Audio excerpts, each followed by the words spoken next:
I spend time watching Frasier from time to time now. My wife still likes the show. She thinks our kids should know what Dad did for a living and sort of why people look at me sometimes funny. Hello, I'm Kelsey Grammer, and I'm looking through a scrapbook of my co-stars. Oh, well, this is Cheers. The final episode of Cheers. I see this nice quotation here from John Ratzenberger. Being together brings back some great memories from a show we're all very proud of. John Ratzenberger. He is a lovely guy. Of course, George is gone now. We're all lying on top of George, basically. I always loved Rhea Perlman. We get along great. Still do. Still see her once in a while.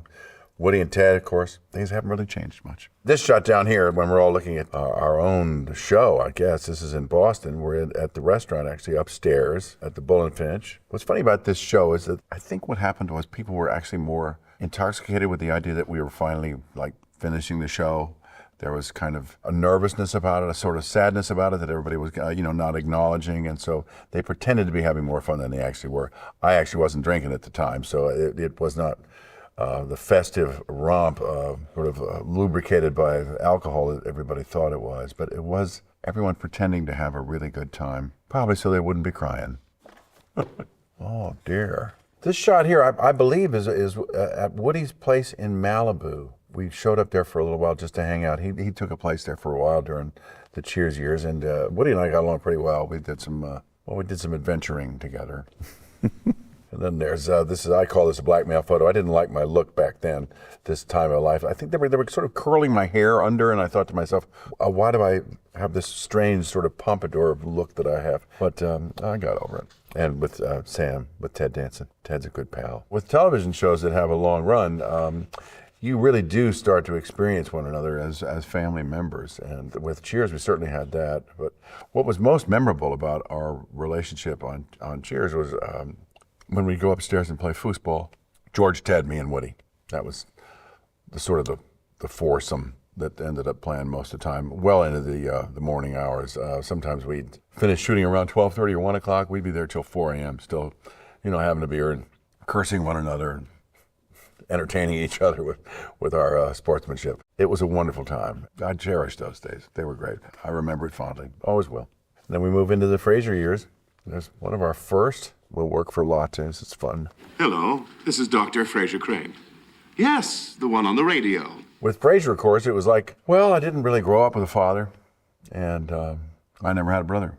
So in terms of the dynamic of that relationship, I feel like I had a chance to really understand what it was to have a father and to have a brother, because I felt close to them in that way, as well as, respecting the fact that they were actors and people that were separate from me. Thanks, Frasier. I guess I don't say it often enough, but you're a good kid. Oh, thanks, Dad. There's something I don't say often enough. There's nothing you don't say often enough. Right, Dad? We weren't family, but it felt like family. And I had a chance to tell them both so, and that was really nice. Oh, and there's Woody again. Yeah, Woody came back. Ted came back for Frasier. And, well, whenever somebody from Cheers would come and visit, of course, there was this sort of sense of there was royalty visiting the set, a true celebrity, But by the time they actually came around to visiting, we were pretty confident that the show we were doing was of note as well. So it was a nice gesture for them to come, and they were well met, and we were very glad they were there. It did pretty well anyway. This is the 100th episode here we shot in Seattle. Frasier was trying to get to his own celebration. It parroted his radio show. I think it was supposed to be maybe his 1,000th episode on the radio and our 100th. On television. So it was a lift from our own life, our own sense of celebration. And of course, he never made it. So, typical. Once in a while, we would shoot on location, but we didn't actually feel like we had enough control over the laughs and stuff like that because we got so used to having the live audience. We never felt like we were at our best unless we were on the stage, on one of the sets, and the audience was with us, like sort of every step of the way. Breath for breath. That's, I think, the key to sitcoms and being successful in sitcoms is that audience. They tell you right away whether it's working or not, whether it's really funny. When they start to laugh before you've actually said the punchline, that's when you know they're with you. There were a lot of episodes in Frasier that I actually thought were pretty great. I remember them for different reasons than other people would necessarily. I enjoy a memory connected to what I learned about somebody on the cast during a particular show. But in terms of funnier shows, I think the Les Frasier show was pretty great, where we opened up the restaurant and when Daphne hit the fake eel over the head and knocked it out. Oh, for heaven's sakes! Miles couldn't speak after that. There was another episode, a Valentine's Day episode, which I directed, and I got stuck in my shirt. I got my hand stuck in the shirt and just kept going. It's one of my favorite moments. It's sort of, we kept on camera, so, it was fun. These are some interesting shots here. That's a Frasier applause show. That's when we'd come out and take our bow at the end. Yeah, this is me directing an episode. This is when we went outside onto the street for, I think it was like the episode where I wasn't happy about what I'd done, and my high school roommates, my high school mates had amazing careers, and Frasier wasn't going so well. He had been fired from the radio station, so he ended up walking the streets of the back lot of Paramount, walking through the streets of Seattle, searching for his soul. That's Katie Garrettson. She was one of our directors and first AD throughout most of the season. She was great. This here is the premiere of Toy Story 2. Tom, he showed up in this beard that day, and I thought, wonder what that's all about. And then 6 months later, he was saying goodbye to Wilson or whatever, or Voight, or piece of sports equipment it was. So that became apparent. Tim Allen's one of the funniest people alive, and I really respect him and adore him. I know a lot of people that still remember Stinky Pete with some enmity. It's Tracy. I do remember shooting the episode and Girlfriends where I was myself. Always odd to play yourself, but I was sort of hit and run. I just sort of did it, and we were fine with it. Happy turkey. Don't follow me. I was very proud of the show. In the early 90s, NBC every year would have this little sort of get together and say, we got to do some more stuff for minorities, we got to do some more stuff for diversity. And I thought, well, why aren't you? so I, concocted a directive, at least to the people that I developed with, and said, well, let's think of something. Let's get something going. And we found Mara Bracakeel, who was a terrifically gifted young woman, and she pitched this idea of Girlfriends, and we loved it. We went about casting the show, and I was really, really proud of it. It's still a successful show in terms of, how people remember it. Unfortunately, the writer's strike came along and kind of killed Girlfriends. Girlfriends had established a great audience, and people were looking forward to a finale, I think. I'd love to bring it back someday. We're still kind of talking about it. This photo here is from 30 Rock. I think this was the Best Friends Club, I think. This is a silly, ridiculous show, and I was silly and ridiculous in it. Isn't it Frasier? No, it's Frasier, and I should know. I'm Frasier. It was pretty much as silly as you can imagine it being. Yeah, they were fun people. They were in their stride by then. Of course, I was playing Kelsey Grammer in this show as well, which was pretty silly. Although they created another character. The second time I did it, I was Kelsey Grammer, sort of like a super agent spy kind of Kelsey Grammer. They sang a song about me. And Who's that man behind the curtain? His kiss will make you certain of the one name you'll be blurting during love making. Kelsey. So yeah, here's the Best Friends Club, and they were profoundly involved in very childish things. Oh yeah, this is a picture from Swing Vote. Kevin was great, and Stanley Tucci and I became great friends then. We ended up doing another job together. We did Transformers together a few years later, and it just terrific time. What was funny about this film, when Swing Vote opened, it was like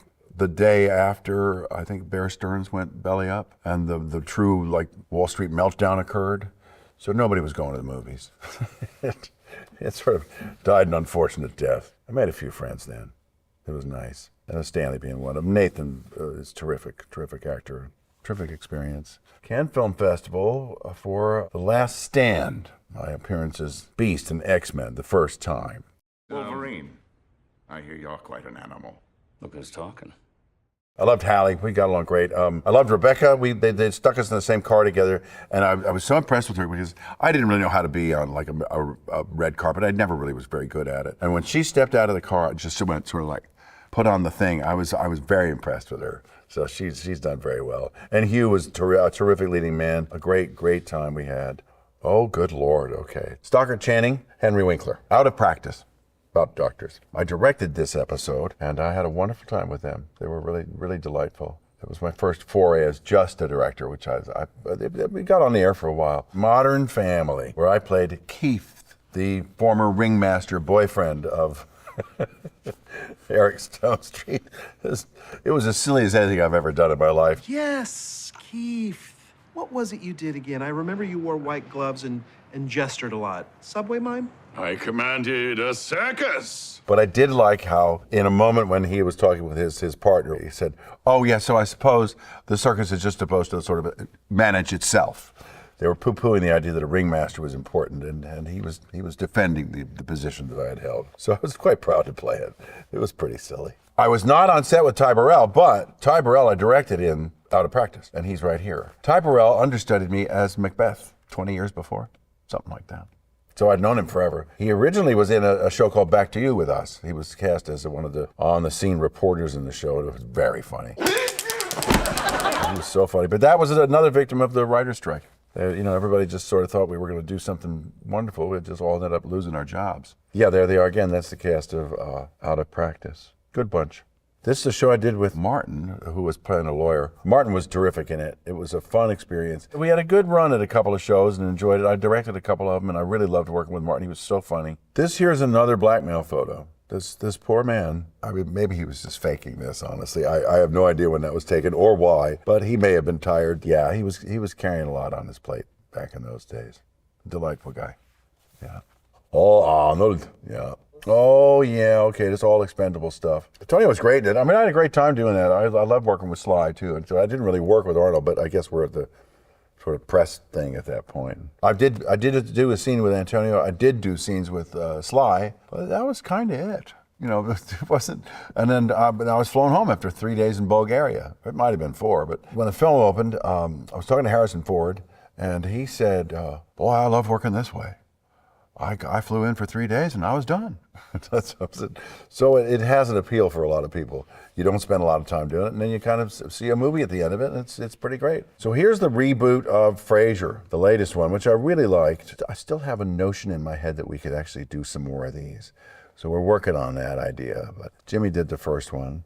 Jimmy Burrows is here, directed the pilot. This was the Christmas show we did. The last episode, the very last episode we did. I directed that one. And there's the cast. I mean, they were wonderful. Absolutely wonderful. The idea for the next was, of course, that Frasier had graduated from his previous life. He'd flown to Chicago at the end of the first show and was chasing love. He was trying to get back with Charlotte. The second Frasier ended up, what brought them all together was Martin's funeral. Of course, John having died, I thought that it was important, if we were going to do this again, to actually honor him. And it seemed like the right kind of impetus to start a new episode, a new season, or a new show, basically. It became the reverse of what the previous show was. Frasier had to resolve issues with his dad, and now Frasier had to resolve issues with his son. We had some wonderful actors on the show. What was funny about the second Frasier, there was such an appetite for it. When we shot on Stage 25, the first Frasier at Paramount, we ended up with I think we had about 140 in the audience. The second season of the second show, we moved to a film set that had never been a TV set, had never been a sitcom stage. And we had 400 seats, and we were always turning people away. There was such an appetite for the show, such a friendly energy around it. I'm not exactly sure how it fell through the cracks a bit. I mean, Paramount Plus, I remember watching football, and the writing was on the wall, I guess. They just weren't particularly interested in keeping the show around. That happens. It's TV, But I was very proud of it. Wonderful show. And here now is Turbulence, film we did last Christmas, just before Christmas. I had a foot surgery about 2 months before we shot this, so my foot was still in a cast. But it was convenient that all we did was shoot inside the gondola of an air balloon, so I didn't ever have to be on camera anywhere below the waist. It was a great bunch of actors. I mean, I loved Olga and Hera and Jeremy. They did a great job. Basically, presumptive joy of a bucolic day skirting over the Alps was turned into a nightmare. So Harry was affable, friendly, avuncular. He was the guy that you thought, he's looking after these kids. Well, he does his best.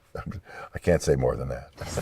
Mayday, Mayday. Once we got in the basket and started working with all these people, we ended up with a real camaraderie and a connection. And I liked all of them. Harry provided the wisdom. I mean, there's a moment in the film when the young man finally, it becomes clear that he's done something not particularly smart, and Harry just sort of rolls his eyes and thinks, yeah, you just wish you could take it back and say, I want to do it better this time, But he's a good man in a difficult situation. This particular film, I think I was there for about 6 days. I think they shot maybe 18 days. Actually, it wasn't too long a shoot. But of course, it being sort of, a claustrophobic set, it was both a device for the film and also probably expedient for shooting on a smaller budget. But it turned out to be really great. I was very proud of it.